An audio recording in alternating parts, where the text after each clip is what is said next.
অনেক দিনের যত্ন আর ভালোবাসা দিয়েই বলতে পারো আমার এই মাথার চুলগুলোকে বড় করেছিলাম, কিন্তু আজকে এক প্রকার বুকে পাথর চাপা দিয়েই চুলগুলোকে কেটে ফেলবো, অনেকটাই ছোটো করে নেব। কারণ ইচ্ছে একদমই করছিল না চুলগুলো কাটতে, কিন্তু কি করব, বাধ্য হয়েই চুলগুলো আজকে কেটে ফেলবো। আর আজকে শেষবারের মতো দেখো চুলগুলোকে অনেক সময় ধরে দাঁড়িয়ে চুলগুলোকে আঁচড়াচ্ছিলাম আয়নার সামনে দাঁড়িয়ে দাঁড়িয়ে। এই যে সন্ধ্যার সময় আসলাম পার্লারে, তখন বাজে সন্ধ্যা 6টা। সেদিনকেও এসেছিলাম পার্লারে, কিন্তু পার্লারটা বন্ধ ছিল, তাই জন্য চুলগুলোকে আর কাটা হয়নি। পার্লারে গিয়ে যখন বলছিলাম আজকে চুলগুলোকে কেটে একদম ছোটো করে নেব, তখন কিন্তু পার্লারের যিনি ওনার উনিও কিন্তু অনেকটাই কিন্তু একদম কি বলবো, মানে বিস্মিত হয়ে গেছে যে কি করে আমি পারবো এই চুলগুলোকে কেটে ফেলতে। আর আমাকে অনেকবার করে কিন্তু বারণ করছিল চুলগুলোকে কাটতে, কিন্তু আমি কারোর কথাই আজকে শুনবো না। আজকে চুলগুলোকে কেটে একদম ছোট্ট ছোট্ট করে নেব। প্রায় অনেক বছর পরই বলতে পারো চুল কাটছিলাম, বিয়ের পর কিন্তু তেমন করে আর চুল কাটা হয়নি। কারণ আমার না খুবই ইচ্ছে লম্বা চুল রাখার, তো অনেক বছর ধরে লম্বা চুল রাখছিলাম, কিন্তু ইদানিং এত চুলের সমস্যা হয়েছে কি বলবো তোমাদের। এত পরিমাণে চুলগুলো ঝরে যাচ্ছে, আর প্রত্যেক দিন যখন এই চুলগুলোকে আঁচড়াতে যাই অনেকটাই কিন্তু ভয়েই থাকি বলতে পারো। কারণ আমি অনেক দিন এমনও দিন যাই চুলগুলোকে একদমই আঁচড়াতে যাই না, কারণ চুলগুলো যখনই আমি আঁচড়াতে যাব একদম চিরুনি ভর্তি হয়ে চুল চলে আসবে। তাই জন্য কিন্তু ডিসিশন নিয়েছিলাম আজকে চুলগুলোকে অনেকটাই কিন্তু ছোট্ট করে নেব। যখন চুলগুলোকে কাটছিল তখন কিন্তু আমারও অনেকটাই কষ্ট হচ্ছিল, কারণ এই যে এত বছর ধরে অনেকটা মায়া যত্ন করে চুলগুলোকে লম্বা করেছিলাম। কারণ আমার না একদমই সহজে কিন্তু চুল লম্বা হতে চায় না।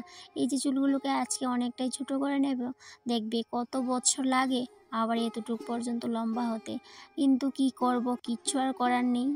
এত যদি চুল ঝরতে থাকে তাহলে তো বুঝতেই পারছো মাথাতে মনে হচ্ছে না আর একটাও চুল থাকবে বলে।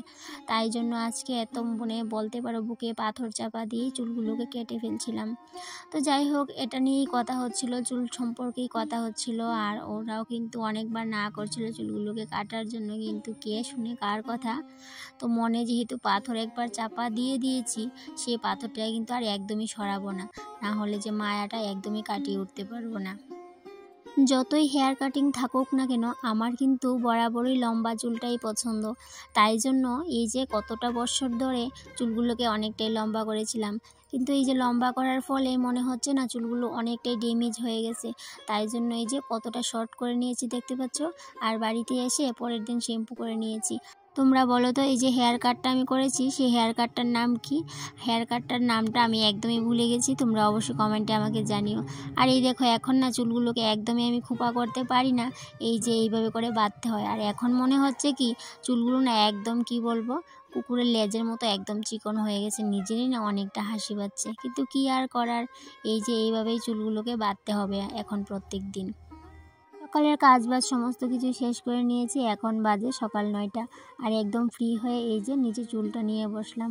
এই যে এখন ভাবছি চুলগুলোকে একটু কালার করে নেব। বার্গেন্ডি কালারটা করার ইচ্ছে ছিল, কিন্তু আজকে ভাবলাম না আজকে থাক, আজকে আর করবো না, যেহেতু আজকে আরও অনেক কিছু কাজ আছে আমার হাতে, সেই কাজগুলোকে সারতে হবে। তাই জন্য একদমই ক্যান্সেল করে নিয়েছি, আজকে আর চুলটা কালার করব না।